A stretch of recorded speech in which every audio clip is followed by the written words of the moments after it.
was in a place where I was like drinking a lot to like numb what I was feeling. So I was like, Yeah. oh my God, now I have to feel what I'm feeling type of thing.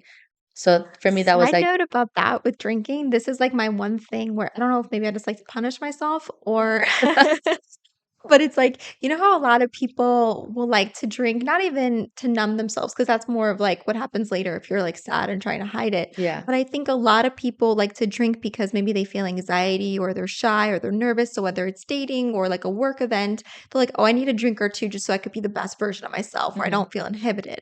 So for me, my mentality has always been no, you're just going to have to learn to be social Hmm. because if you need a drink to be with this person, you don't like them. Yep. And Yeah. so maybe that means you should leave. That's how I am like now. Like now that I've Yeah. gone through that, I'm like, I don't need to have a drink. If I have a drink, it's because I want to, but I don't really drink a lot anymore. Isn't Like it crazy? I don't get the urge to drink. So feel me when I bring it, sing it loud. I'm from the loot and I'm proud. Run a mile for the cause. I'm right. Hey guys, it's your girl Nakama, your favorite Jew from the Lou. Welcome back to my podcast.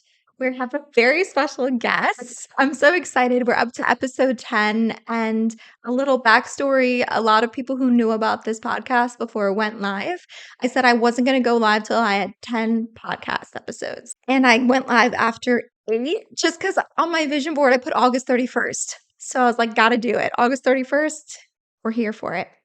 So today we have Lau Silva, all the way from Omen Coffee. That's what your home away from home is these days. This moment, yes, absolutely. Yeah. But about you breaking the rules, girl, you make your rules. And if it felt right to launch early, then you gotta go for it. Yeah. Thank Yeah. you. Anyways, Lau is actually a podcaster to be. So this is her warming up, kind of getting into it. And anyone who is like from the local St. Louis community area knows that Omen Coffee has like an amazing community. And a big part of that is because of Lau. Stop Um, it. so I was sitting in the back. I was really zoned in. I wasn't being super social, but I saw Lau come in and she was there with her family. And you didn't even know me then. Mm-mm. But But I like, remember seeing you. do I you? remember like what you were wearing. I remember like I think you were wearing like dark. You were wearing combat boots for sure.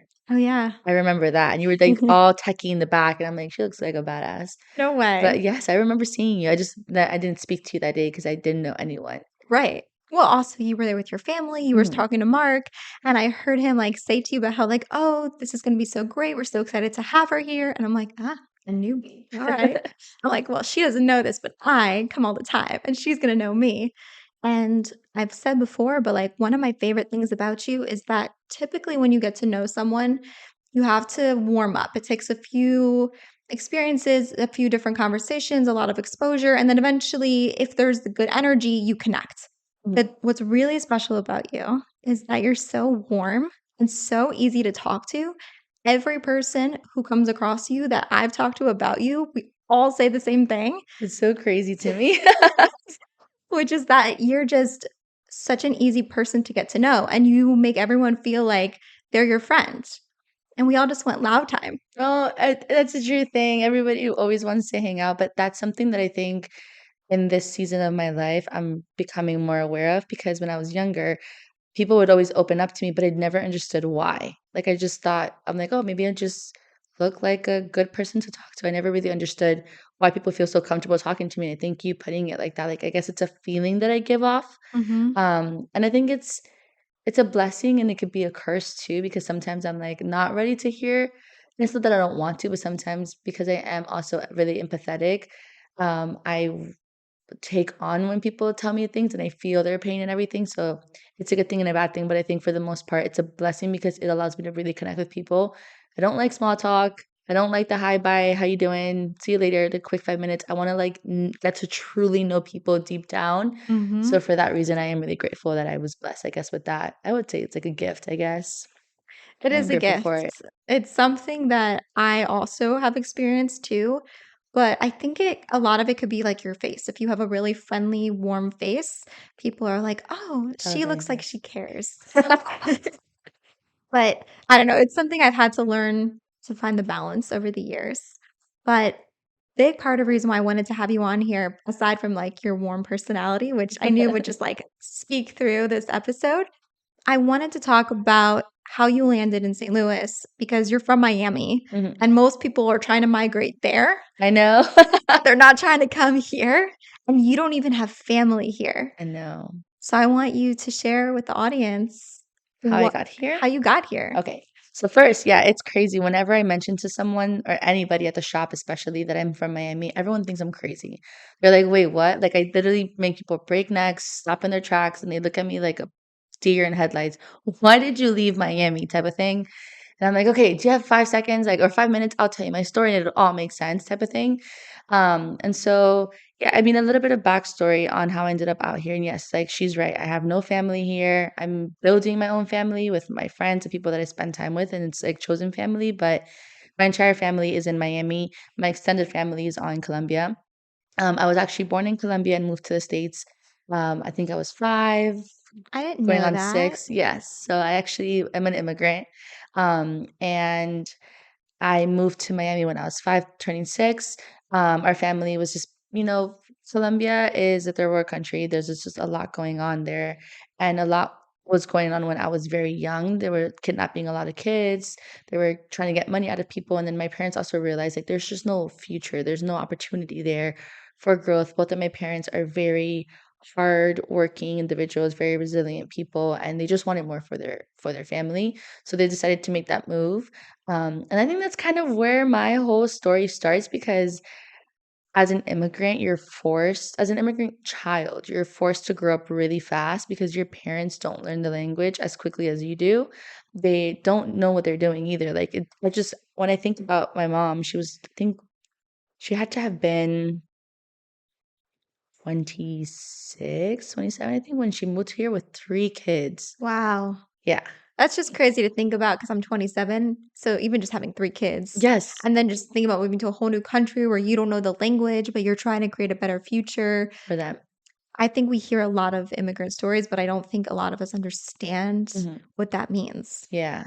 It's it's literally jumping into the complete unknown, and it's essentially like truly burning your boats. Like you know that you're coming here to force, a new life, like to force something good to come out of this new opportunity, but you don't like there's no looking back. Like you don't want to look back. My parents, a lot of people that I know that have families that have gone back, but my parents were like, we're not going back. We know that there's nothing for them there, like meaning me and my sisters. They knew that there was nothing for us there. They knew I just I don't know how they knew. They just knew that this is where we had to be.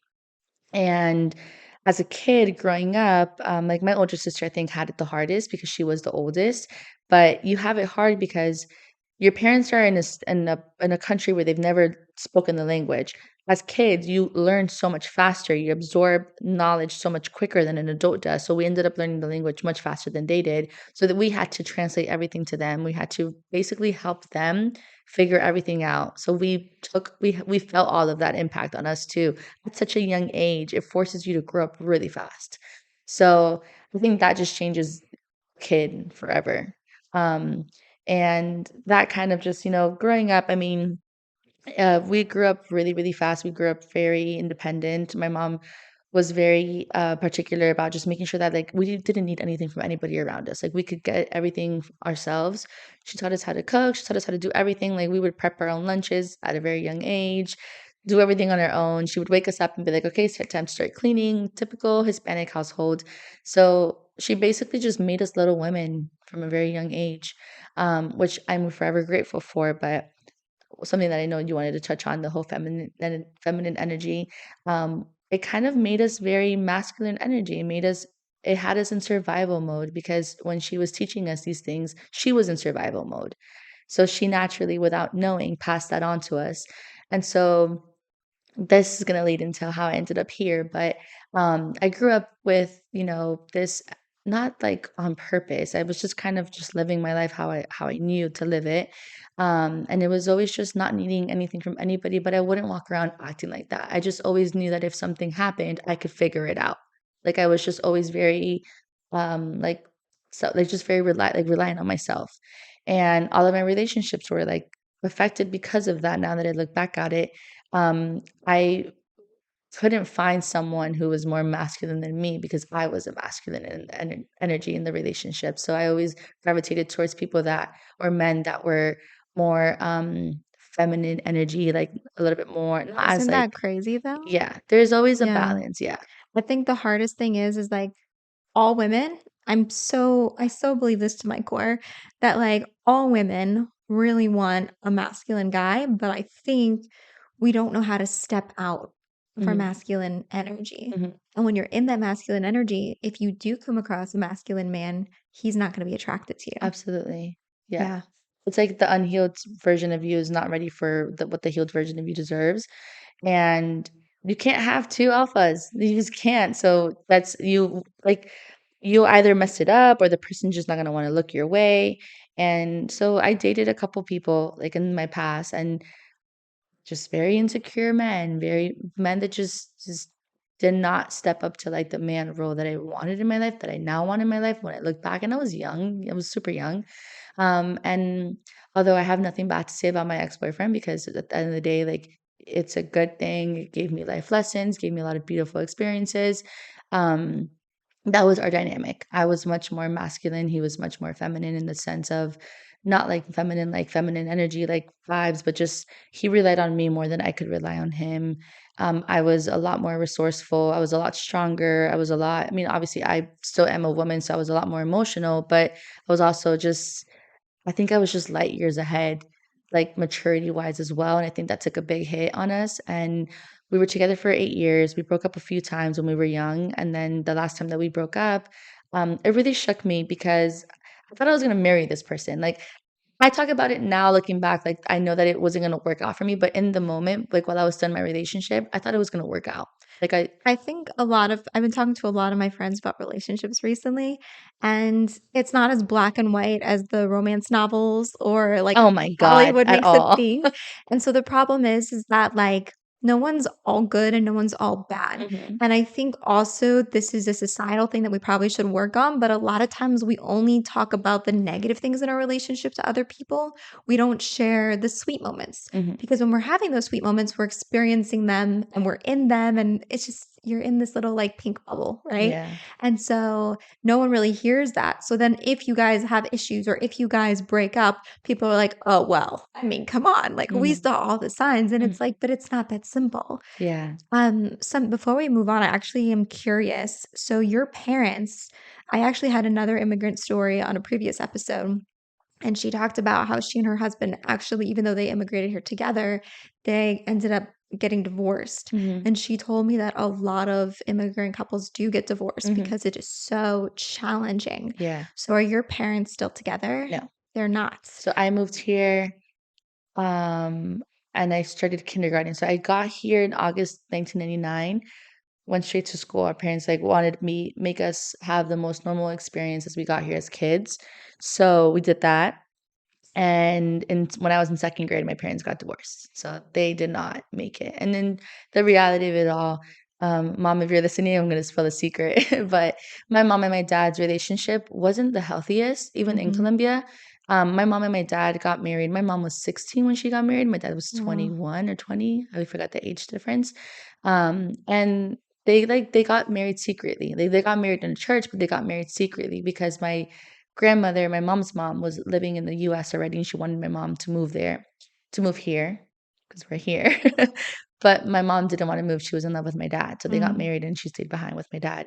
yeah. Um, and there was just a lot of toxicity in the relationship, some infidelity and just not like good things. And my mom, in the Hispanic culture, a woman who is divorced, especially if you're still living in that country, a woman who is divorced is kind of seen as like a failure, kind of like she's useless or she's kind of like no longer good because she's not a married woman. Mhm. And so she's been used because she has kids. You know what I mean? Like she kind of loses her value. And my Yeah. mom knew that if she divorced my dad, it would kind of be one of those things where she would kind of like have It would be worse that almost. status. Yeah. And so she really did. My mom tried very hard to make the relationship work with my dad. So she figured if I moved to the States with him, maybe this will be better for us. Maybe this would be like a brand new start, a brand new opportunity to make things better. Like it's a new environment, it's a new experience. We have to rely on each other to make things work. And it just ultimately didn't work. There was just a lot of stress. Both of my parents have had a lot of trauma go on in their lives. I know more about my mom's than I know about my dad's, but I know about my dad's. And I think they were young when everything was going on. Like I don't even know how they got as far as they did together so young with all of all of the playing parts in their stories. Um and I think when you're put in high stress situations like that, like you're not you, and you're not able to really process life how you want to process it. And I think that really affected them a lot. Yeah. I do have a lot of scenarios and a lot of very vivid memories of my mom and my dad fighting like very, very badly.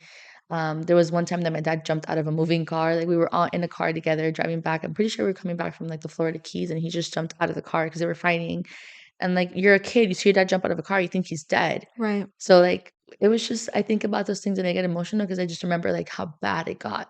I almost prefer them how they are now, separated and each with their own person because I feel like they generally have found their person now. Yeah. But yeah, the That's really good to hear that they both found the right mhm. person. Yeah, yeah. They had that opportunity to blossom into the best version of themselves. Mhm, 'Cause, that is a hard decision to make, and I think what's so crazy is, like, no matter what religion or, culture you're in or country, there is this concept of, like, women have a lot of pressure mhm.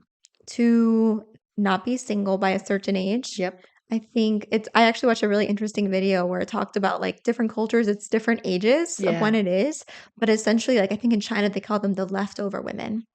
At what age? I think it's 25. Oh my god. I think it's 25. I'm very expired. No, seriously, like, same for me as well, like, in the Jewish Orthodox community, Wow. it's, like, very young age, like, already when I was 23, 24, there was a lot of pressure where people like, "Okay, listen, you're not getting any younger, you shouldn't be so picky." I It's remember. in the Hispanic culture, it's definitely like it's Yeah. expected of you to find someone, all of that, yeah. But what's so crazy, in addition to that is it's no one really cares so much about your emotional well-being once you're married, whether you're happy or have a good Mhm. marriage, it's just that That you you're are married. married. Mhm. It's like, okay, good. One less woman we have to worry about, right? And then it's like, if you do end up getting divorced, and I don't think divorce is the worst thing because obviously there are Mhm. marriages that are just should not be, or Mhm. they've had their season. And so when you get divorced, then what ends up happening is then, like you said, a woman has less value because she has kids because Mhm. she's already been 'Cause married. she's been in like, it's quote unquote, like, used. Right, and then she's usually older at that point as well, so there's that in addition to everything else, and it's so crazy.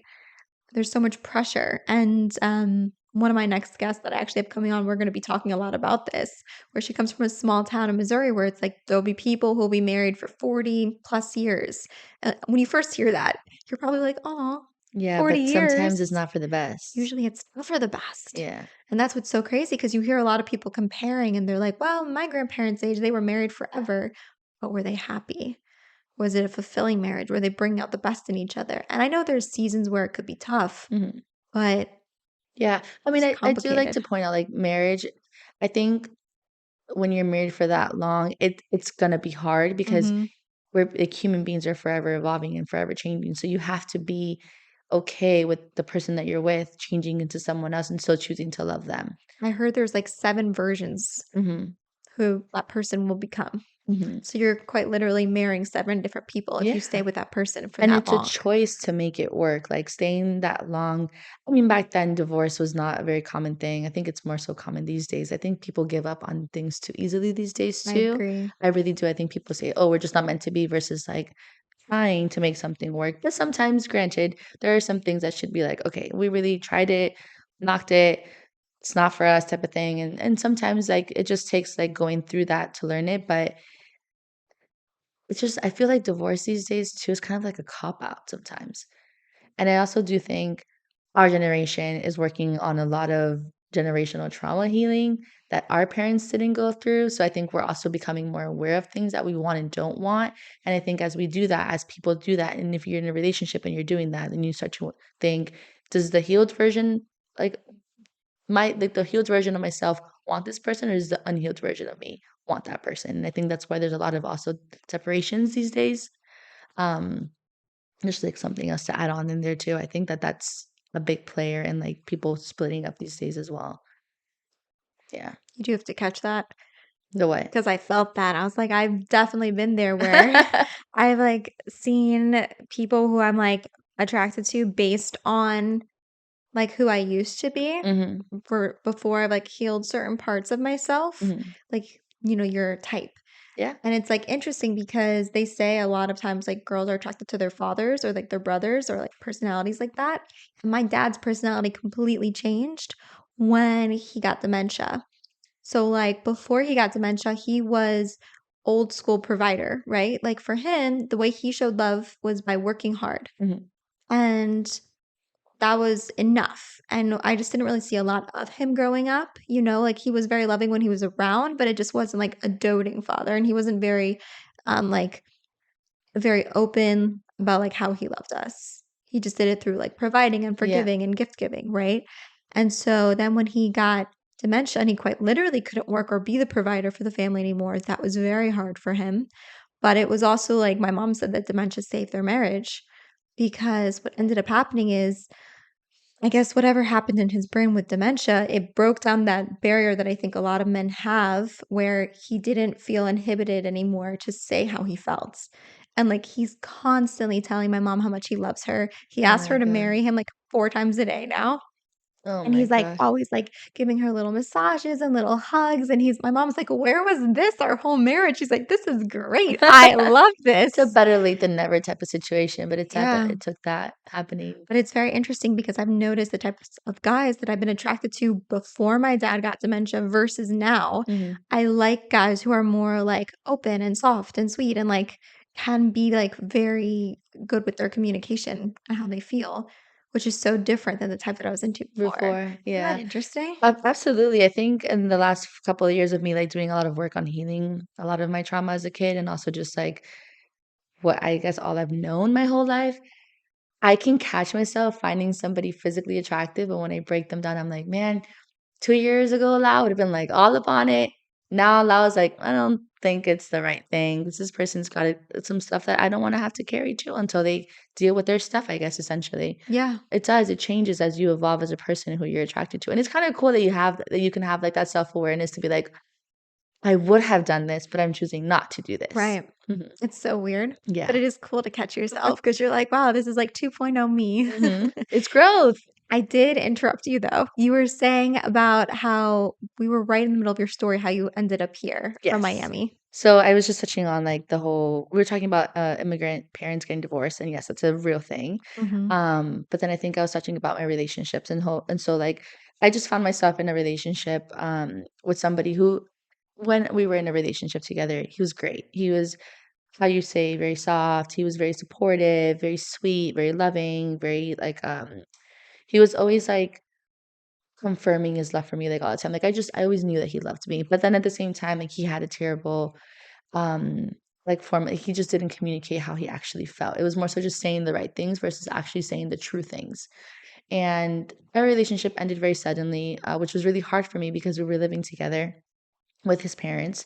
So, like, in like sit like, literally the spur of the moment, I had to pack all my stuff. Like, it took me I timed myself because I wanted to know I knew that this time around, because this was the 3rd time he had done the same thing to me, I knew that I wasn't gonna put up with it anymore because I had put in a lot of work on myself, in the last year and a half before my relationship ended. It's I don't wanna go on a tangent, but I went through a lot of things that put me into a depression, and I found myself just in a really, really bad place in my life. I had met a complete stranger one day that I guess she saw me. She saw, like, the real me, because who I am now is not who I was for those 2 years that I was dealing with my depression, and I think she saw that, like, a little glimmer of my light, I would say, and she told me, she was like, "I feel like there's someone really happy in there that's dying to come out, but, like, you're not letting her come out." I have chills. Yeah, That's and so powerful. yeah, I met her through, like, network marketing. I used to be in network marketing just, like, for side money, everyone we always struggle out here, make the Literally. money however you can, and I met some really great people, and I remember her, and she's like, "I feel like you're meant to do great things, and you're meant to do big things, but it's like you're, like, blocking whatever, like, that is inside of you from coming out," and that kind of triggered me to do a lot of work in myself. A lot of my friends saw that I was struggling a lot She saved you. physically. Yeah. I call people like that earth angels. Yeah, I believe it. If you were to meet her, she really is like that. And she doesn't even live in the she's in Florida. She lives in a different state. I've only had the chance to meet her, but like we connected through Zoom and through FaceTime, and just she's a great person. But we basically like I would share a lot with my friends about what I was going through. I would never really share my struggles with my family because I didn't want anyone to worry or feel like bad or sad for me. Because I also part of me knew like I was choosing to stay in that situation. So I was like, well, I can't like look and say like this is anybody else's fault but my own. I've always been very self-aware too. So a couple of my friends were like, you need to do something about it. I stumbled across 75 hard, which I don't know if you know what it is. I've done it a few times, Yeah. attempted it more than Yeah. I've accomplished it, but yeah. So once I set my mind to something, I will not fail. Like I will do anything in my power to not fail. So I knew that it was a mental toughness program. I also knew that it was gonna have side effects in the sense of, like, physical changes as well, and I really wanted it in that moment because I grew up an athlete. I grew up playing soccer. I grew up running. I was always very in shape. But when I got that happened, when and I've always loved working out, when that happened to me, I put on a lot of weight. I was in a depression. Um, that program is kind of like what snowballed everything in my life to change, and I did the program. I did this the first 75 days. Then I found out that it has like a year-long program that went with it. So I ended up doing phase one. I took like a 2 day break because Andy, the creator, is always like, don't take more than 2 days off when you're trying to build healthy habits. Like don't go more than 2 days without doing like the right things. Mhm. So I was like, okay, I'm gonna take 2 days to just rest because I was physically exhausted. Should we take a moment to like just break down what 75 hard is for We can do anyone out that. here who doesn't know? Yeah. Okay. So Wanna why go for don't it? you share? Okay. Yeah. So, like I kept saying, it's a mental toughness program, but basically it's I don't even know if it's like 5 tasks. It is, Is it yeah, 5 tasks? It's 7. technically So 7. it's drinking a gallon of water every single day, taking a progress picture every day, reading 10 pages of a personal development or like a business book, something that helps you grow, not like a novel or anything like that. Can't be an ebook. It has to be like And it an has to be a physical actual book, book. which also, a lot Love of that. people read ebooks. Like, I love the feel of a real book. Same. Like, I don't people have send me all the time because I love reading, like, links to Kindles, and I'm like, "Thanks, but no thanks. I want, Right. like, a real book." So reading 10 pages, picking a diet, so sticking to a diet, you follow a diet that, that's what I like about the program. It's, like, scalable, like, wherever you are in your journey, like, you can make it work. Well, the one thing I will say though, the caveat to that is with the diet, you can't have like No process, desserts. yeah, so it's no cheat So meals. it's not like, oh, you can just, oh, I'll only have one dessert this Yeah. week and it'll be fine. Like, no, like You have to be yeah, it's it's committed. essentially it's a commitment, but it's also a sacrifice. You have to give up stuff that makes you feel comfortable. Like, when you Mhm. eat a lot of sweet stuff, you're the deep down, the real issue is, like, you're seeking comfort. So it's, like, getting uncomfortable in every single essence of your life. So, Yeah. no cheat meals, no alcohol, which is I think is such a good thing. Yeah. And not I that think alcohol is it's good, I so think funny how many people freak out about the no alcohol thing. I know. I Like, did at first too, I did won't lie. you? Yes. Of all the things, I think I'm not a big drinker, so that was never a big deal for me. If Mhm. anything, every time that I've ever been on 75 hard and like accomplished it or at least attempted it, I've always loved that I had the excuse to be like, well, I can't can do drink. it.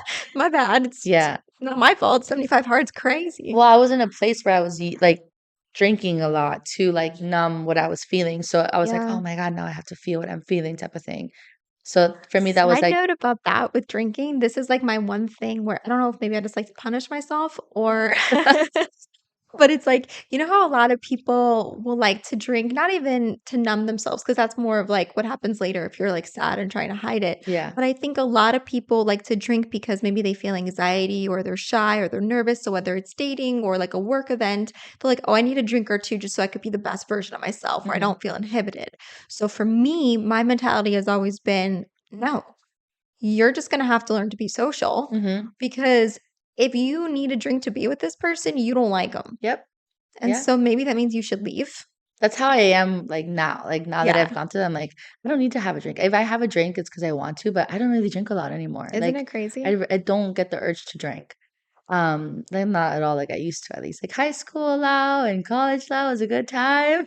A lot of drinking, but now I'm like I'm okay without it. But it was that. So am I missing something? It's the water, the diet, the no alcohol, Oh, the workouts. the Yeah. work. Oh yeah, so it's 2 2 workouts. workouts. So it's two 45-minute workouts a day. one has to be outdoors, rain or shine, and they That's the cannot be kicker. back to I just think, like, they can't be back to back, so you can't do, like, a 90-minute workout and knock them out. Like, I remember I think in the book, it says, like, 3-hour minimum or something like that. I heard that somewhere, like, they have to be spaced apart because it's supposed to be inconvenient to force you to find the time and make the time for it. Yeah. And people always say, "I don't have time for that." But when you do the program, you realize how much time you spend Mhm. wasting time, and then you realize how much extra time you actually have. Well, especially in this era of, like, TikTok and And social your media. phone, mhm. Yeah. I personally, like, also, if you work all day, especially if you have an office job, or even opposite, like, if you're like, you're on your feet all day long as well, Yeah. you, like, need to move. Yep. So I've actually, even when I'm not on 75 hard, I have integrated a lot of the tasks into my life. Yeah. It's just It's helpful, I it's just think. I honestly think that that is a guide to the best version of yourself, but just like a healthy lifestyle. Like, it's Mhm. not hard to read every day, drink It's water. I not. mean, right now it is the season of life I'm in right now. I forget to eat, Yeah. but it's not hard. But yeah, so that's the program for anyone wondering what it is. Look it up online. It's truly essentially what kicked the whole my whole like new life. I would say like the best version of me. But we did that, and then I did that. So I did 75 hard. He didn't wanna do it with me, but I would drag him. I know he was also struggling mentally because we were both not in good places, at, like, one point in our relationship, just with a lot of things that we were dealing with in life, not just our relationship. Um, but that's what helped me, like, get out of everything because it just forced me to take care of myself. So I did 75 hard, then I did phase 1, then you have to wait 30 days between phase 1 and phase 2 minimum, like, you can't jump right into phase 2. It's supposed to be, like, a test, I guess, essentially, like, if you can actually keep those habits that you've built and then have to pick back up for phase 2, so I did phase 2. And then phase 3, it takes place 30 days before your first day of 75 hard. So you go all these months without being on the program essentially. But I found myself craving a challenge once I had already kind of overcome those 3 parts of it. And so I decided to do 75 hard again one more time. And I actually did it around my birthday. So I did 75 hard through my birthday, this in 2022, and then I completed 75 hard, the whole like Live Hard program, May 2022. I did phase 3, and so I did it all.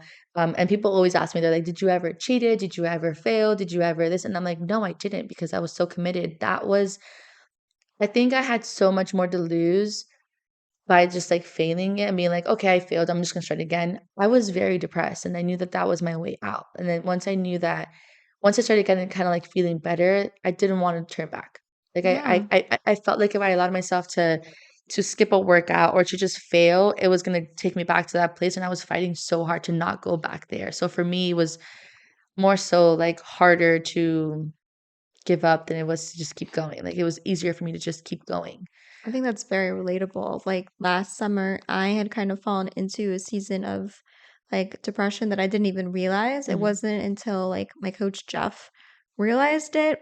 So I was going to the gym 5 days a week, and I was really good about always going in the morning. And then slowly, like when you're in that season, you just stop wanting to take care of yourself mhm. and you kind of fall into this weird funk. It's really hard to explain unless you've been through Yeah. it.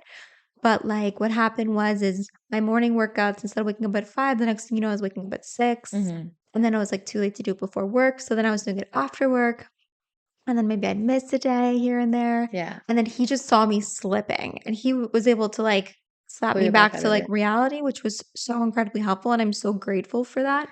But, like, that is why, like, for me, it wasn't 75 hard, but that concept of a challenge, that's why I'm, like, so committed to going to work out first thing in the morning, because for me, if I don't, that's, like, a sign of me slipping into Yeah. something, you know what I Yep. mean? I feel that 100%. I've had points in my life since then that I can catch myself kind of not that I don't want to, but that I'm so exhausted and I'm like, if I don't do it, I'm gonna not feel good. And then I catch myself not feeling good. Like, movement really is medicine for your body and your Mhm. mind.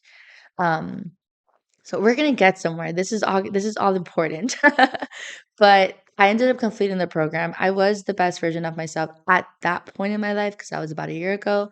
I've definitely grown much more since then. I feel like we all do. We're always growing. But at that point in my life, I thought, okay, I'm in a good place. Like, things are gonna be good in my life. literally a week, not even a week, maybe like 5 days after I finished the Holy Live Hard program, my ex-boyfriend breaks up with me. Like very suddenly, like that. Just comes out of left fields. So that rocked my world. I could not comprehend how somebody didn't want to be with me after I had done all this work and I was really truly in such a good place. Um, Moved out. I timed it. That's what I was gonna pick up on. I timed it. We spent 8 years together. If that year, 8 years, maybe 6 months up, like broken up on the times that we had broken up. And it took me 4 hours. I think it was like 3 hours and 50 something minutes to pack all my stuff out of his house and know that I was never gonna go back there. It's And I crazy. I recorded it because I timed it because I wanted to know. I was like, I don't want to ever go back. I want each part of this whole journey of me moving on to like really I want to feel everything because I don't want to go back to a place where I'm not wanted or I'm not like I'm not getting the love that I'm giving back. I don't want to be where I'm not appreciated essentially. So I felt I wanted to really deeply feel everything. I started therapy. I think therapy is great. I started therapy, it helped me unlock a lot of things that were going on in my life. I focused on healing myself. So I had a lot of people in my life say, "Okay, you're single, like go out, have fun, go party, do your thing." And I was like, that's the last thing I want to do. I want to process everything because I don't want what I'm going through right now to be stored in my body because I'm not allowing myself to feel things. And then it ends up coming up in a few years in a very inconvenient manner. And I could probably hurt someone else because I didn't heal this version of myself. Mhm. So I dedicated myself to myself. Like I would always say, I'm just going to date myself for a year. But I said, if I meet someone, then I meet someone and that would be great.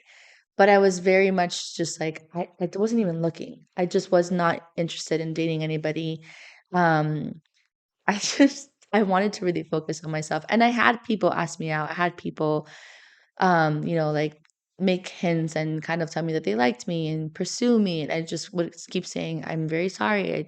I just don't want to be with anybody. And they just weren't the people enough, I guess, to turn my head enough to be like, okay, let's do it type of thing. Mhm. Um, but because I was so hurt before like me committing to actually healing myself, I wanted to run away. Like it was such a painful thing. Like heartbreak hurts physically so much. Like it's not just an emotional pain. Like you physically feel like sick. Yeah. Like, I remember the night that I went to my mom's house, the first night when I slept in my sister's bed and I hadn't slept like I had slept in our bed, what was like our bed for years. And I had slept I had my own bed before then, before I had moved into his parents' house and sold all my stuff. So like what I knew was familiar to me and what was comfortable for me was taken from me so quickly.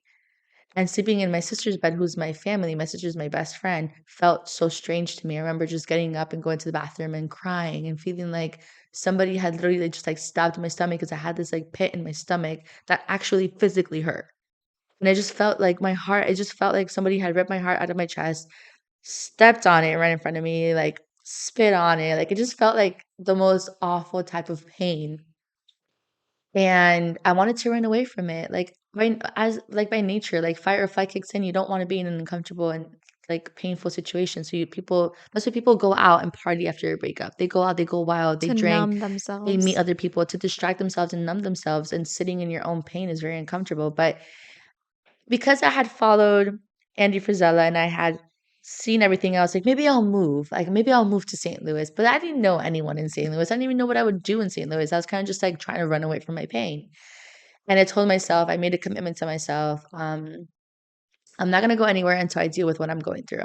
I don't want to run away from anything. If I go, it's gonna be at the right time once I've processed everything I'm going through, and it's the right timing, I guess.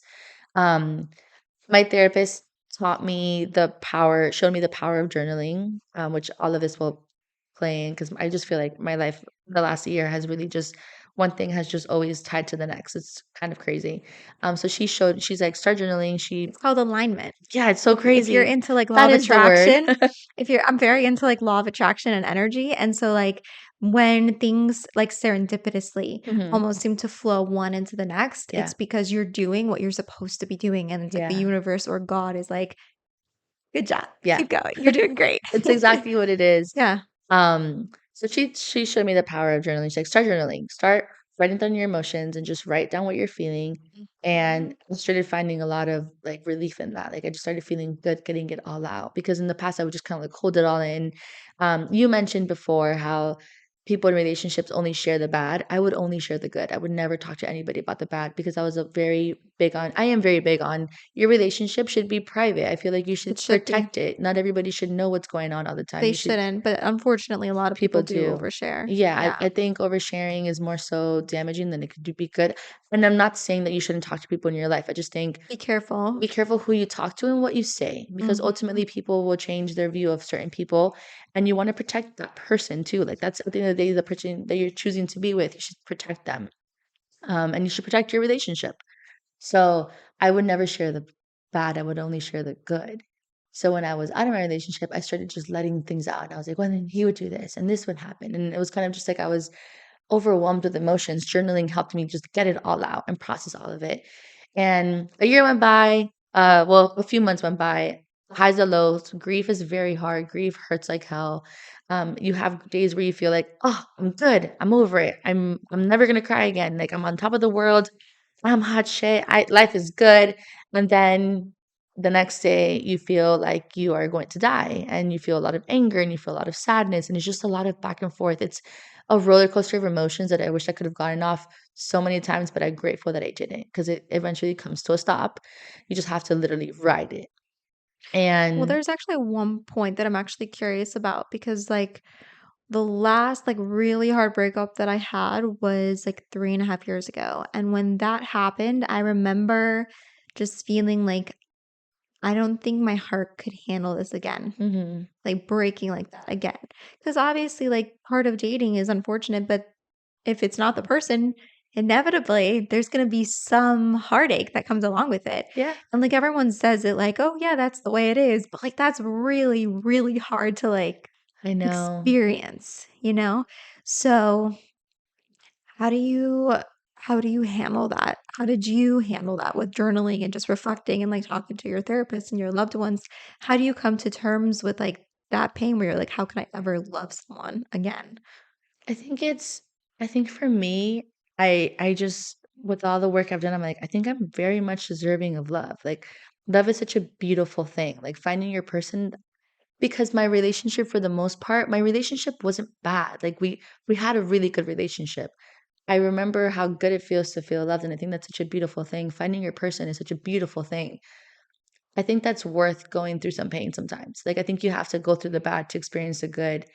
And that's okay. Like if I would rather go through a lot of pain to find that really amazing, true, good love than just never have to like never feel anything at all and feel just safe. Like Yeah, never have heartbreak and just feel like I never found my person. Like I think it's worth hurting for sometimes. it's a good way to put it. Yeah. Also, maybe you wouldn't appreciate that love if you would have gotten it right away. hmm Maybe it's you have to experience loving people Well, like you like have that. to have bad days to appreciate the good days. Mhm. Like, you don't know what a good day looks like until you have a bad day, until you're Right, like, "Oh my god, this sucks." And then you have a great day and you're like, "Oh, I remember how bad I felt that day. Today feels amazing." Like, right. And even like a heart, like when they monitor a heart, right? Like if you're alive, it's like the mhm, ups and downs. And like the only time that it's like even keel, then as it's if it's flat. flat line and then it's like you're Exactly. dead. So if you're Exactly. alive, they're supposed to be.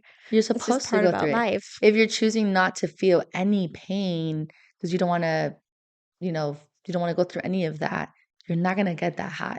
You're never gonna get that But high. don't you want this is one of the things like okay, so especially as women, I think we try to hold on to our youth in so many ways. Mhm. But like one of the things that I've been falling in love with is like getting older and there's so Me many too. aspects. Isn't Me that so too. much fun? So Yeah. there's so many things about it, but one of the things that I love about getting older is that like I have built up so many experiences that now I have a frame of reference. Mhm. So if I go through something, even if it's somewhat new, I've been through other hardships before. I know I've gone through that. I can handle this. Mhm. And you almost like you have a new toolkit. Like each time you go through an experience, your toolkit just gets bigger and bigger, and you can like Yes. I love it. It's the I best. I think everyone says, like, your 20s are the your growth, and now that I'm 29, I'll be 30 in February.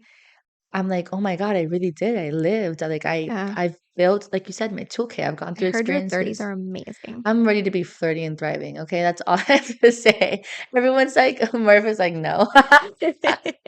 Maybe it's different for girls. I think Okay, it's different don't. for women because women all over Instagram and, like, TikTok, like, I've heard so many of them say, like, your 30s is, like, just amazing. I've just You know what it seen is? it. I think men mature slower than us, so I think you We need a camera to face Murph right now. I think our 30s is your 40s. I try. So in another 10 years. Everybody's back hurts. My back But already I hurts. was gonna say my back's been hurting since I was 23. I'm like, No, I I'm think fine. Like Instagram and TikTok for me is tricky because I feel like there's just things that aren't real. People post things just to post them, but That's true. I have older sisters and I have people in my life that I've seen go from their 20s to their 30s and they're so much happier in their 30s. Like they're not even happier. They're so much more sure of who they are. And I think when Mhm. you are more sure of who you are, you have a sense of peace and nothing can shake that. Like having that inner peace, like nothing around you can bother you. Well, fun fact also, my grandfather used to say that, like, there's something beautiful about youth, right? Mhm. Whether you're beautiful or not, there's something beautiful about youth. Mhm. But once you enter your 30s, it's like then if you're really beautiful, my grandfather always said, like, your 30s that's when he felt women were, like, at their most beautiful, like, in their Oh, I can't 30s. wait. I know, I was like, "This is great." I can't wait. But I'm just gonna fast forward because it's a lot of stuff. I can literally go on to so many things. But fast forward, I go through all of that pain. Life gets better. But before all of that, when our relationship ended, I was working like 3 different jobs. That was another thing. I was kind of like the provider more than like I mean we split things, but mostly I covered a lot of it. I was always like providing as a woman, and it's hard. Not that, like, you shouldn't have your own things, like, you should, but it's hard when everything falls on you to carry that load.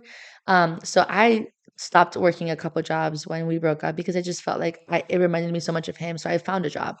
I purposely sought out a hard job. I wanted to challenge myself because 'cause I'm all about challenging myself, and I found a sales job. And sales is very uncomfortable. Sales makes or breaks a person.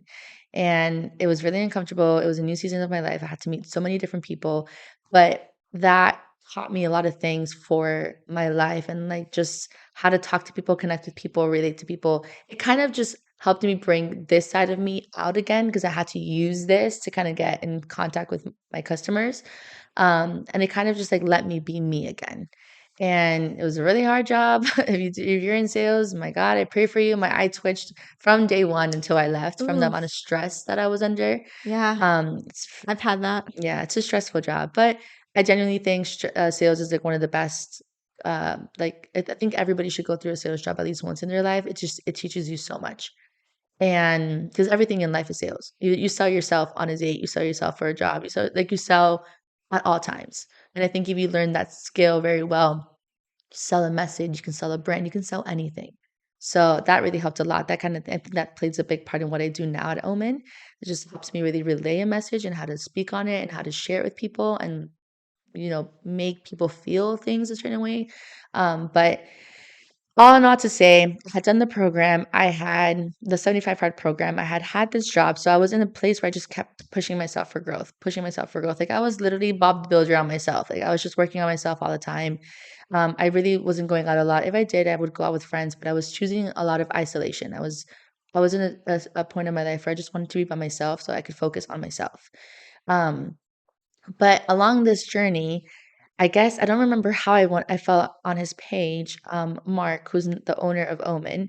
I fell on his Instagram. I don't remember how. I think it had to have been like Andy shared something about him or something. But I remember talking or hearing his story, and he has a crazy story. You should definitely talk to him too about that. But He's on my list. yeah, he's got a cool story. Yeah. His story was so captivating to me because I was like, wow, we all have crazy stories. I love learning. I think learning from a human being is the most like beautiful thing because people have so much to share and so much to teach with their own experiences. So I followed him and I was like, cool, I'm gonna watch from afar. But this guy left his job to open up a coffee shop. And I was like, that's so crazy. Like from afar, I was like, that's nuts. But I saw him basically like from behind the scenes, whatever he would post, built out the coffee shop, built out his coffee company, like sell coffee online and promote it like crazy. And I just, something about the message of Omen really attracted me, like was really like pulling at me. And I don't know if you've ever felt like you've been called to do something. I never had that feeling ever in my life, but I started feeling like deep in my intuition, like you're supposed to go there. Remember St. Louis law? Remember that you had that feeling to go there? This is it. This is why I want you there, essentially, with whatever you believe in, God or the universe. For me, was like God in the universe. I don't know if it's the same thing. I just kind of feel like it's like two big things just telling me this is where I want you and we're gonna make it happen. Um, but I still didn't feel ready to go. I watched him for months. I still didn't feel ready. I was like, "Nope, I still have to deal with my stuff. I'm not ready to go. I'm not running away." And I don't even know anybody out there. Like, what the heck am I gonna do out there by myself in the Midwest? I live where people vacation. Why am I gonna go to the Midwest? I Literally. would tell myself that all the time. But It's like at least if you have humidity, there's a beach like close there's by. no beach. And I'm like, where are the pools too? I'm like, what the heck? Where's the water? But because I had done so much work on myself and so much growth, I was just very intrigued by the idea of like, what if I go out there and like just see what it is? Hmm. And I toyed a lot with the idea of coming to visit, but I was just like, I'm a bite the bullet type of girl. Like I said, like when I set my mind to something, I'm gonna do it. Yes or yes, I'm gonna make it happen. And I guess I reached the point where I was like, okay, my job sucked. I was very unhappy. The company that I worked for was not a good company. They were very shady. They were just doing some stuff that just didn't feel good to me. And they just didn't treat their employees really well. It didn't matter. I mean, I tried really like I tried hard. I had some pretty good deals with my customers. A lot of my customers, I had to break through to their accounts, and like previous account managers could never get a hold of them. And I guess I got a hold of them. Like I found a way to get them to connect with me. Um, but I just felt like that just wasn't for me anymore. I grew up on survival mode. Like my entire life was on survival mode from my childhood up until that point in my life, just surviving.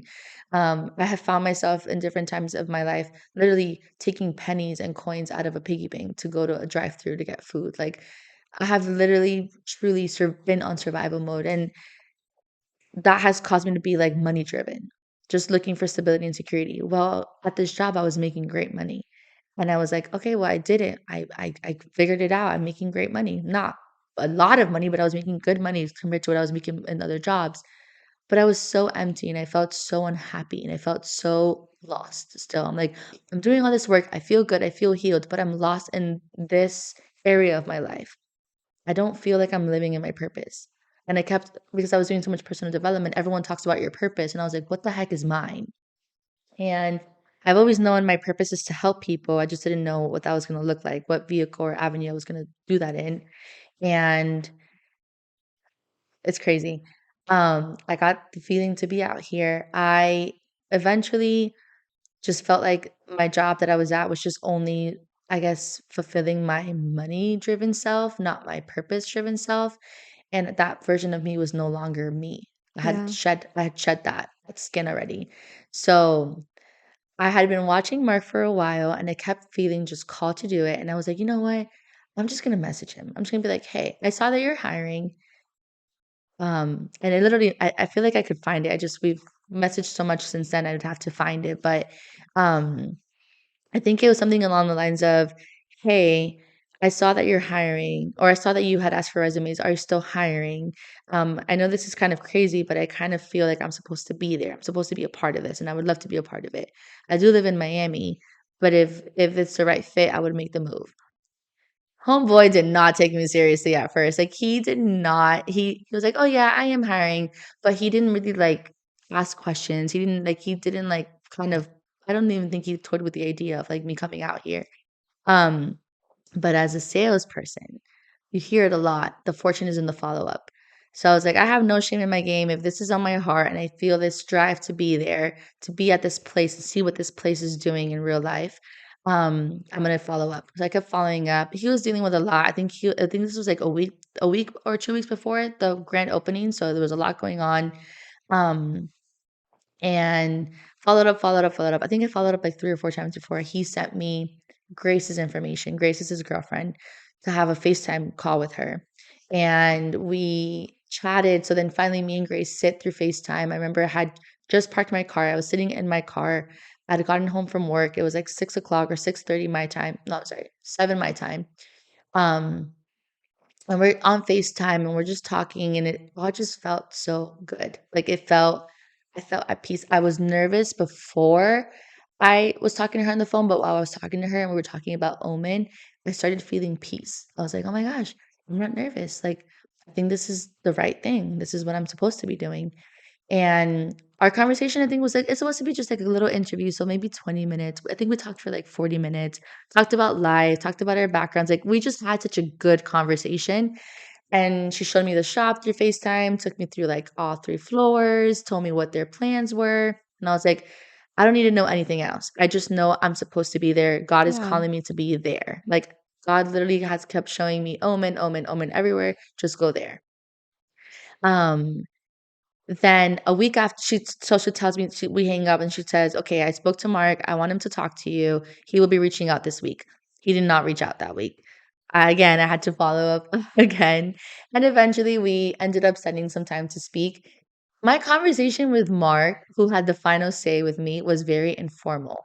The guy was driving his car, had his phone like literally like on the side of his face, wasn't even like looking at the phone, and was kind of just driving like, yeah, uh, this is what I need. And if you can't do it, he's very direct. Mark is very direct and he's very like, this is what I need from you. He's all about the mission. He was like, look, this is what I need from you. If you can't do it and you move out here, I'm so sorry to tell you, I will have to fire you. I think he was trying to like scare me to warn me like of what I Yeah. was going to get myself into type of thing. Or he was just testing me. Like, he was like, I want to see if this girl's like really all about it or not. Because he did tell me a little bit after that he didn't want me to move out here. And then he didn't want to feel guilty, but it didn't make it work. But I Well, if think you he think was about it testing from his me. perspective, like It's a big jump. Yeah, it's it's a big more than responsibility. yeah, like on his end, it's like you don't have any family out here. You're moving here specifically for him for this job, and Mm, technically, you don't really know what you're walking into, hmm. you know? Yeah. And so I think that move of trying to scare you off was a good one Yeah. because he's like, Like, I it's like a want you to think test about it. essentially. Like, Yeah. can she handle like all of this stuff? And because I had done all this work on myself and I had done this program, I was like, I know what it is. I know what it's like to have high standards and I know how to keep them. Like, I know how to do it. So he was very informal. Our conversation was like 6 minutes on FaceTime. My conversation with Grace was much longer. But he was like, all right, well, I don't know. I'll let you know. I referenced because I knew that his part of his story was that he was living in New York and he was making like 150 like $1,000 a year as a personal trainer. And he left that to work for Andy, who created 75 Hard. He has a supplement company, but he left that to make 30 grand. And I told him, I was like, I'm making more money now and I'm gonna absolutely be taking a pay cut. Absolutely.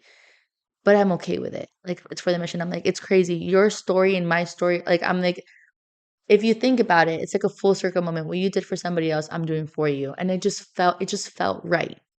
Um, I we end the conversation. I remember I was also sitting in my sister's car because we were at a concert, and I ended up going to the car the next day to have like privacy to have the conversation with him, thinking it was gonna be like a professional interview, and it was like the most casual thing.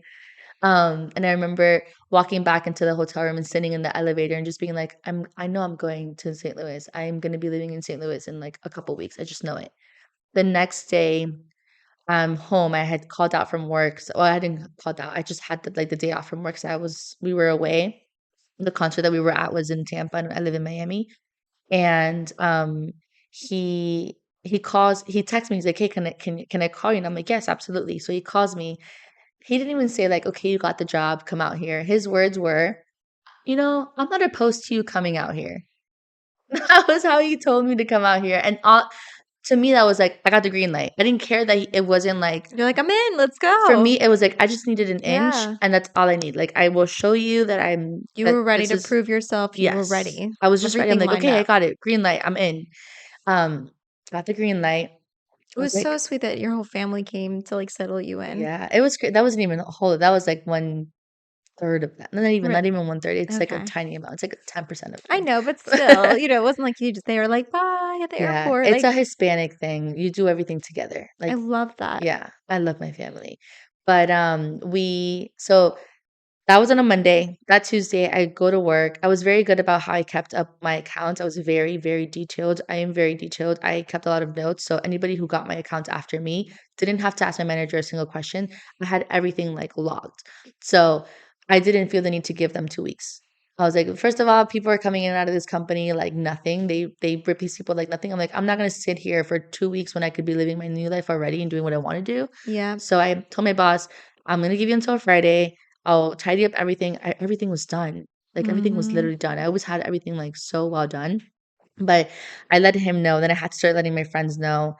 I didn't tell anybody that this was on my mind other than my mom and one of my friends because I didn't want anybody's opinion. It was I used to be the type of person that I used to have to ask everybody what they thought I should do. And then I Mhm. started realizing it doesn't matter. It's what I want to do. And I should be able to trust my intuition a lot more. I'll That's also telling me. add to that, what's really interesting about that is that when you are unsure about yourself and you go to other people being like, "Hey, I don't know about this. What's your opinion?" They'll get so excited to give you their opinion and they'll be very vocal about what they think you should do and how you should fix whatever you're But talking they would about. never do it themselves too. Perhaps that's debatable depending on the Yeah. situation, but like, let's say the flip side of it, if you're so sure of yourself and you've made a decision, and then when you are finally ready to share with other people, the way you speak about it isn't like, oh, what do you guys think? It's more of, here are my thoughts. This is what I'm doing. If you support me, I'm so excited to have you on my journey. If not, sorry, like, See you later. this is what I'm doing. And it's amazing how people respond to that. And most people are weak, is really what it comes down Mhm. to, in my Yeah. humble opinion, and Yeah. they'll just jump on board and like they'll follow confidence because confidence is magnetic. Yep. Yep. Yeah. 100%. And I also know that part of me was afraid that I would get negative feedback and I would allow it to take place, like to take like space in my head. So I was like, I literally protected my idea of moving here and the whole possibility, like, it was a little bubble, and I was protecting my bubble. Like, I Mhm. walked around like nobody could know for about a month because I messaged him before the grand opening, which was in March, and I didn't hear back from him. I think it was exactly a month after.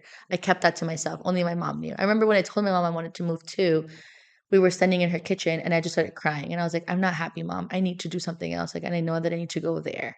Like, it's on my heart. I feel pulled. I've never felt a calling, and I feel it now. I have to go. And my grandmother had just passed away the month before, and I felt so bad leaving my mom, and I was like, "I can't leave you." And she's like, "You have to go." Wow. She's like, "You have to go because ultimately, like, this is your life. You get one life." And if anything, because I kept referencing my grandmother, and I was like, "But like abuelita, like my grandmother, like she just died. Like I can't like let you grieve on your own. Like that's your mom. I cannot imagine losing my mom." And she was like, "Lau, your grandmother would tell you to go." My grandmother moved to the States by herself at 43, running away from an abusive husband. She started an entire life by herself out here. She had balls. Like my grandmother was a strong ass woman. To the day right before she passed away, like she was just always keeping up with the times. It didn't matter if she didn't understand English fully. She would always figure out a way to make things happen. So my mom kept referencing her and saying, "You have to go, you have to go, you have to go." So I did. I ended up coming. Spoiler alert. But I ended up whatever quitting everything. I was going crazy looking for an apartment because mind you, I was like, okay, I'm ready to go. I had told Mark I would be in St. Louis. I think it was like the second week of May, but I wanted to be here already. It just felt like why am I gonna prolong it? Why am I gonna push it? So when I told him that I was going to be here sooner, he was like, "Hell yeah, let's go. I'm so excited. I'm pumped." Um I and I remember I couldn't even tell if, like, he was actually excited or not because of, like I kept referencing, like, his demeanor on our FaceTime. I'm like, "He's so indifferent, but I just can't wait to prove him wrong." Like, I would use that as, like, fuel to, like, come and really do a good job. So we my family and I, we were all on, like, apartment hunting watch. I was like, "Everybody look for apartments, please, like, whatever you find, let me know. We have to read reviews." St. Louis has a lot of apartments, but not all of them are good. And he had mentioned his apartment where they live, and he said, "Look here, it's a great apartment. There's a good couple good units." I went back and forth with so many different people. I had talked to one of the leasing agents at the apartment that I live at now, and she had told me there's nothing available until June, and it was April, and I would have to find something short term lease, which is way more expensive because they hike up the rent to make up for the fact that it's short term, and I did not want to spend that much money. I kept praying about it and I kept saying, I remember telling the girl, I was like, I know that you think that it's not going to happen, but God will provide. Like my apartment will show Oh, I up. love that. And she was like, I love that for you. Okay, well, I'm gonna keep an eye on it. I still don't know how it happened, but I know that the guy that used to live in my unit moved into a 2-bedroom unit and my apartment became available last minute. And like 12 hours before I moved, before I had all my stuff packed before having an apartment. I knew that I was leaving on Friday. What day was it? I know I got here the 29th. So did I leave on the 28th or the 27th? I can't remember. That's always how it is, though. 27th. You have to sometimes take like that leap. That leap, yeah.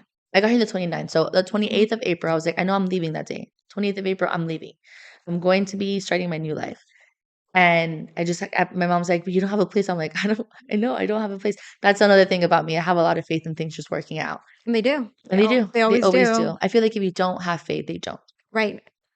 You Well, have that to. honestly, for anyone who like believes in law of attraction, it's like a similar concept. It's Mhm. like what you put out into the world is what you get back. Yeah. So if you're always focusing on the negative is going to keep showing up for you. But if you Yeah. always focus on the positive is going to keep showing up for you. Yeah. And like faith is also just believing before you even have to see that. You just have to have pure belief that that's going to happen for you. Yeah. So it did. It happened for me. And I was really happy because I didn't know anybody. And I'm like, well, at least Mark and Grace live in the same building. I have someone that I know in case I need anything. Small community. Yeah, and I'm already so far away from my family. But I made it. I came here. What really attracted me about Omen though in the first place, which I feel like is something that I want to share too, is just his mission for opening up the shop. We connect so much my Hispanic self, digitally, but not face to face as much as we used to. There's a lack of community, there's a lack of connection like with people, and that has led to a lot of depression and isolation and just people not feeling good. Because by nature, like we crave community, like we are community as individuals, as human beings. Like if you think back to our maybe our parents being kids or just maybe when we were kids, because we're part of the generation that grew up like knowing our neighbors and stuff. Our neighbors like helped like keep our community safe. Like I remember running like around the street in Miami Springs where I'm from, and my friends' moms would tell my mom like, "Oh, I saw Lau like running around barefoot," and my mom would be like, "No, put on shoes," like things like that. Like everybody just always knew what we were all up to. We don't have that anymore. We're so disconnected. And I remember thinking, I want to be a part of something cool like that, like bringing people together. It's Um, very wholesome. it's very wholesome, yeah. Mhm. And I found since I had found my light again, I felt like the gift that I had always kind of questioned, the gift of making or helping people open up and feel comfortable enough to open up to me. I'm like, maybe this is how I'm supposed to use this gift is by like connecting with people so much and bringing them into this space and showing them how beautiful it is and how beautiful the message is and make them want to keep coming back and bringing more people with them. Like, I just felt like it all just made sense. Um, But what I love about you is that you're always leveling up. So it's not like you see like the finish line and then you're like, okay, well, I got there. It's like you even know, before you get to that finish line, your mind is already turning and you're already like, okay, what's next? What am I going to next? yeah, And like you said, part of, and you're right, what you did when you started, because I was on the observing side, right? So like I obviously have my own interactions with you at Omen, but I loved people watch and I would watch how you would interact with people too. And you just really made people's day. You really were doing that, bringing back that old mm, school community where people felt seen, you yeah, know? And it's such an easy thing to do, I think, because it's like there's so many times when I've gone to, you go to Target, you go to other like Starbucks or like Aldi's, or you go to all these other places, and there's people behind the cafe or behind the counter, and they're there to do a job. They're not there to build a community. They're not yeah. there to build a It's a connection. transactional thing. It's not even like Yeah, it's not a transformational thing. And right. for us, it's like transforming people's days. It's like being the best part of their day is it's like the most important thing to me. And now that I'm working in the morning, it's even I take my job even more seriously. Like I've Mhm. taken it seriously since day one, but like now that I know that I'm interacting with people first thing in the morning, I care even 'Cause more. you could change their day. Yeah. You have no idea what they woke up with, what they're about to walk into at work, like, Hmm. you might say that one thing that can change the trajectory of their day and perhaps their life, you never know. Hmm. Um, But you didn't even Yeah. stop there. Then you created the women's group. Yeah. So because I have so many conversations with people, and like I said in the beginning, I don't like small talk. Um, I have very deep conversations with people and I like to connect with people, but I like to understand why people are the way they are. Like I'm a very observant person too, apart from the fact that I just like to connect with people. I want to know like why, what makes you you. Yeah. And I talk to a lot of women, I talk to a lot of guys, I talk to a lot of men at the coffee shop, just people. And I kept hearing like I feel so alone. I feel lost. I don't know who I am. I feel like I want to make friends, but I can't, or I just don't even know where to start. Oh, making friends is so hard. Oh, no one understands what I'm going through. Yeah, everyone says life is hard, but no one gets me. But I kept hearing the same, like, not issues, but the Like same a pattern. scenarios. Yeah, the same patterns in different people.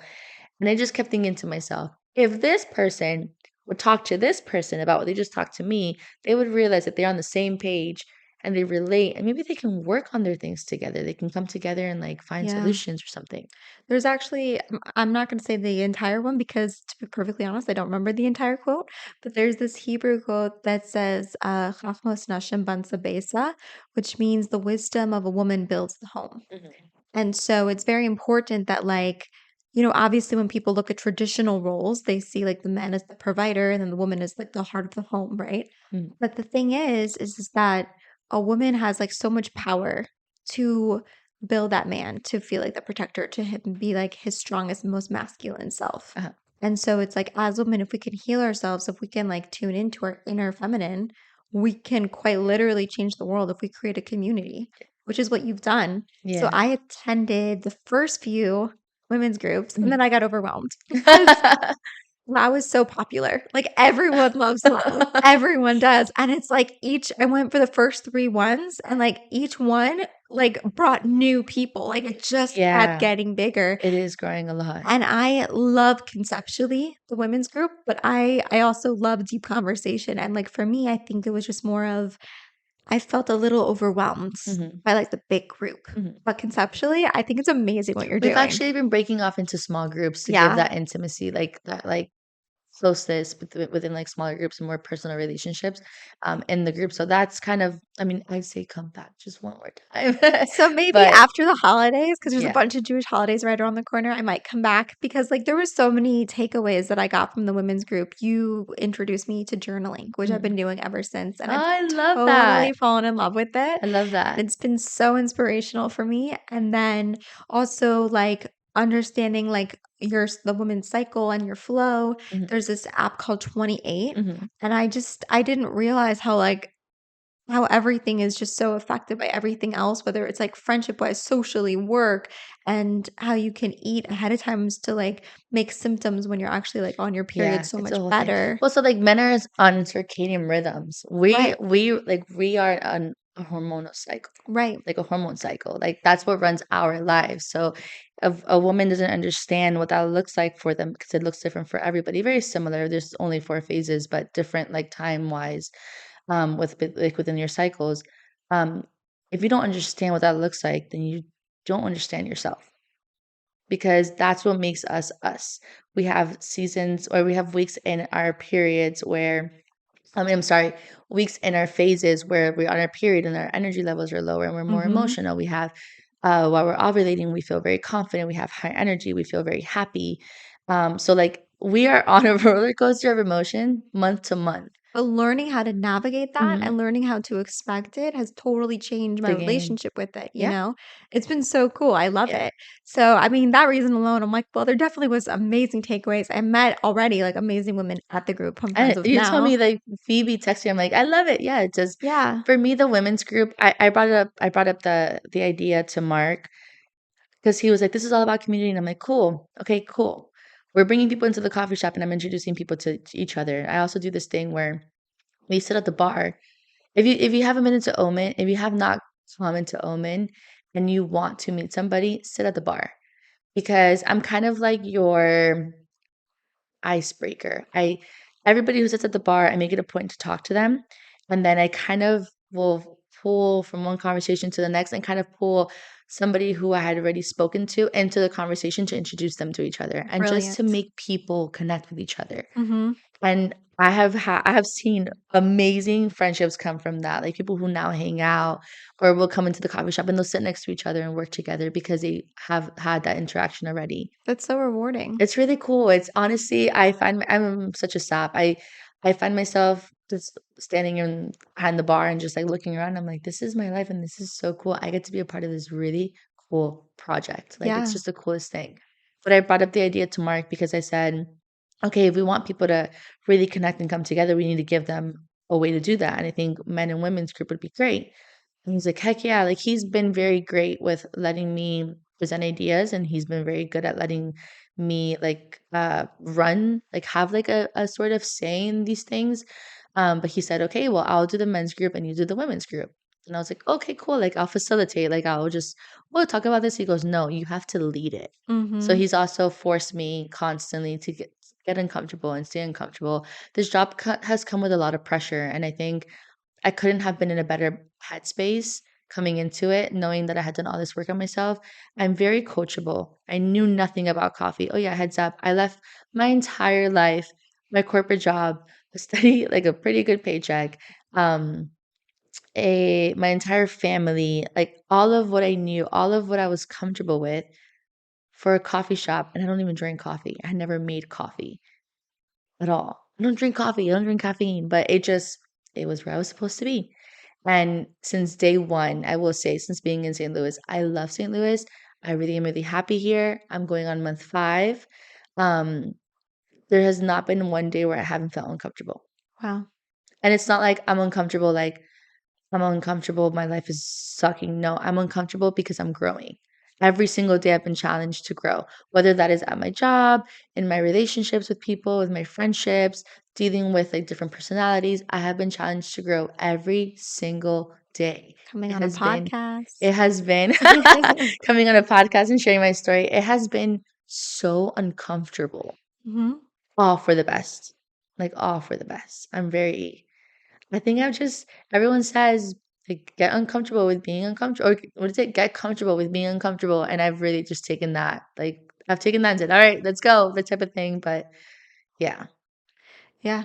So you guys can see why we brought her on. I mean, her story is so incredible I feel and like we went in so many circles. well, I have ADD. So like I think I do too, I kind was of. trying to let you tell your story and like not interrupt you, but also I was like, I have so many questions. And it's like what is so nice about being like the host of this podcast is like I'm a podcast girly. I listen to so many, but like when I'm listening to other people's podcasts, I can't interject and ask my questions, but selfishly here I can. Yeah. So that's what I like to You do. should be able to, absolutely. And Yeah. you have great questions, Thanks. especially in the women's group. I would love the questions that you would ask. So please come back. Okay. Before we wrap up, I just wanted to ask, what can we do for you to help support you? If you guys are local, if you are in St. Louis, come to the coffee shop. Even if you don't drink coffee, we have other things on the menu that are not coffee, but just come for the space. Come. Bakery items I also know we've got the best baked goods are in really St. good. Louis. Absolutely. Like no doubt. Miss Kara kills it. But come to the coffee shop, even if you don't drink coffee, come and take a seat somewhere and just watch what happens. Just kind of, first of all, they come say hi to us, but also, like, I guess once we have our interaction and you want to take a seat, I always say, like, sit somewhere where you can people watch and just watch to see how everything goes. There's something magical about Omen. I agree. There's so many coffee shops in St. Louis. There's so many coffee shops all over the world. I have not found or seen a coffee shop doing what we're doing. Like Mark says it best. Our coffee is an ad, like it's like a great feature of our coffee shop. What we sell is customer experience. It's an experience. It's literally a shift in your day. Like it Yeah. is we amongst like each other, like with both of us, we'll talk about if we won or we lost an interaction. If we feel like we didn't really affect or impact somebody positively, the person walks away and we'll be like, oh, we lost them. Like I want to get them back. We weren't able to get them. And I mean, those are far and few between because we are very intentional about what we do, but we still have those. And it really does get us like upset. Like, I'm like, I can't believe we lost that person. Like, I can't believe that person walked away without looking up from looking down at their phone. Or that person didn't really like smile at, like, I didn't get them to smile. we really want to be the best part of your day. We really want you to walk away and say, I want to come back here again. I want to bring more people with me. So, what you guys can do for me, just come to the coffee shop. Literally, that's all I ask. Just come to the coffee shop. And if you don't live here and you're listening from somewhere else, share at Omen Coffee Co. online. We do sell coffee online as well. And I mean, I guess also follow me on Instagram. Yeah. I've I struggle with the idea. I've been wanting to have a podcast for so long, I think over like 2 years now. But I've always struggled with going through things and talking about my journey as I go through things. I felt like I wasn't sure how coming out at the end of it was gonna look like what that was gonna look like.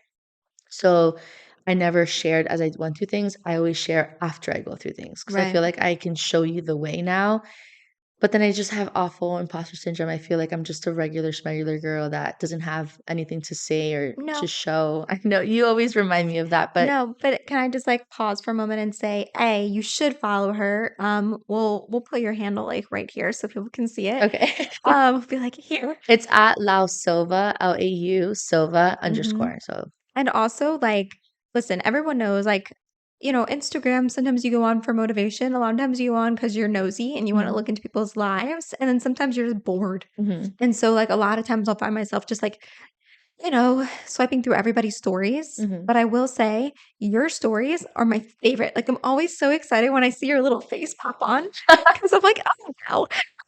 I don't know why. I don't know why affects me differently than other people's stories. But like when I see your stories, I don't know.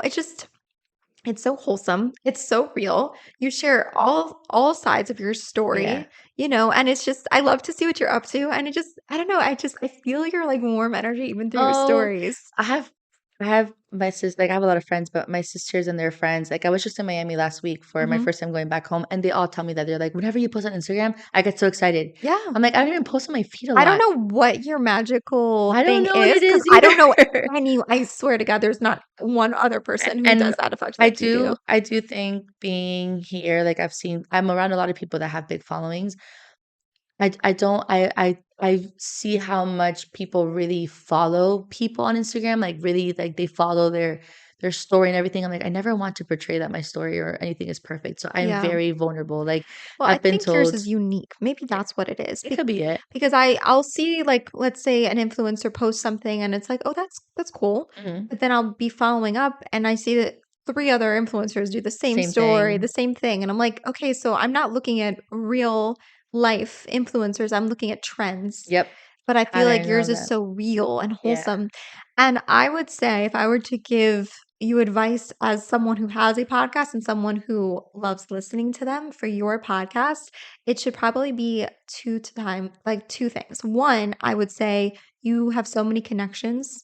You should interview different people because that will bring an element of like newness to each episode. True. But then in addition to that, maybe there can be like smaller segments where it's just Lau's thoughts and you Yeah. could share, you don't have to share your journey like you did in this episode in one fell swoop, right? Like you Mhm. can break it up into segments.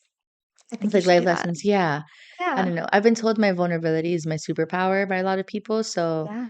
I want to build on that. So this is gonna hold me accountable to get to get It my podcast will. started. You have a few months I do. because I'm posting an order I've been Okay, recording. so how much okay, I got give me some time, So girl. you have like 3 months. Okay, good. Well, maybe that's too much time. I need to bite the bullet and just get I it mean, done. listen, I will say this. If your podcast is live by the time that this episode goes live, I will link your podcast Oh, info okay. and send people towards you. So that Okay. can be, We gotta go back and forth, linking yeah, each you have other. 3 months to go live. You have Okay. all the equipment, you have the story, you just got to do it. I know. And I think everyone has a story. I just They do. And yeah, that actually, we'll wrap it up with this because we can talk for I hours know. and we're going to continue this off camera. But so the whole basis of my podcast is there's this Hebrew quote, which is Ezehu Chacham, Halomed Mikol Adam, which means one who is wise is one who learns from everyone, and everyone has a story. And so we want to just say thank you for Thank sharing you. yours. But before we go, if you can share a quote or a life lesson or something impactful that you want to share with the audience before we end. Yeah. So, you asked me this before we got on here, and I was like, I don't think I have anything. But I went through some notes in my like I keep notes on my notepad, And I remember that I took a screenshot of something that I read recently, and I'm like, I've lived my life like this in the Mhm. last, at least, in the last like year and a half at least. And it says, everything that is truly right for you will make you feel at peace. Ooh, I think we always think, especially like romantically, oh, it's exciting, it's meant for me. And like you're supposed to feel the nerves and the excitement and the butterflies and all of that. But I don't think that's necessarily an indication that something is right for you. I think when you have deep, true peace, it just makes you feel at home. real happiness. Yeah. Like, I don't know, it just feels right. Like I true alignment agree. comes with peace, I think. So follow the peace. I love that. Yeah. So great. You guys, another great episode. Thank you so much for listening. I'm really proud to say that you can find us on all channels now. We're everywhere where podcasts are. If you want to watch the video and you aren't already watching it, you can find us on Spotify and YouTube for the video version. And I hope you guys have a great week. We'll see you next time. Let's get it. Let's go.